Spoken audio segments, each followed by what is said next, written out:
Well, welcome, Mr. Scrooge. I never ever thought in my wildest imagination that I would have the pleasure of meeting you, and especially in your new manifestation, the compassionate, kind, generous Scrooge. Because when, as a very young boy, I read Charles Dickens' Christmas Carol. It was first published in 1843. I think, Mr. Scrooge, and I am saying this as politely as I can, but facts have to be told, you were probably one of the most well-known misers in literary history. And over time, you became a symbol for transformation of the spirit. Now, your profession, was it business? It's still a bit unclear to me. Some believe that you were a usurer, while others think of you as a banker or property owner of sorts. Now, sir, please tell me that now that you have returned to see what is happening in our 21st century, how does the world of finance, business, trade look to you? And later this year, I'm sure you will be here, it will be Christmas, will you really be able to have a happy Christmas?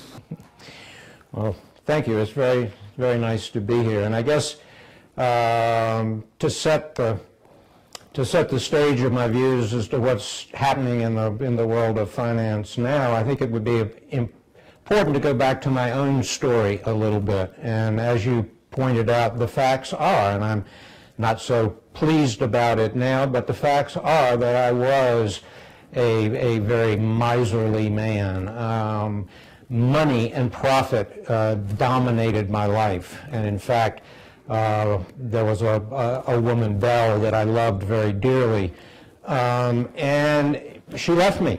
And the reason that she left me was that she said that she saw all of my nobler aspirations fall off one by one, and that I became consumed by the all-engrossing master, gain or profit. And that's where I was. And the transformation, the essence of my transformation, came when I was visited by my old partner, Jacob Marley. And Jacob came to warn me of my fate, which would be to wander the world in agony and not find any peace unless I changed my ways. And I think the biggest message that I got from Jacob Marley, I was excited to see him, and I was explaining to Jacob that how he was really a good man of business, just like I was. And Jacob just looked at me and he said, "Business? Mankind is my business. The common good is my business. Charity, mercy, benevolence, forbearance are all my business. My trade was but a drop of water in the comprehensive ocean of my business."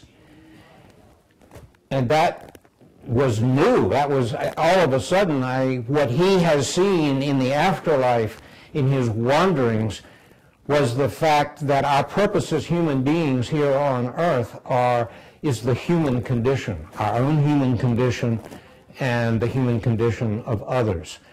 And when you're so focused on money, the human condition gets forgotten.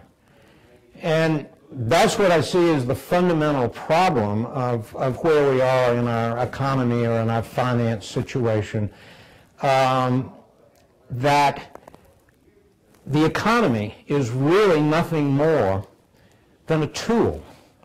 And it's a tool to help people achieve life, liberty, and happiness for everyone.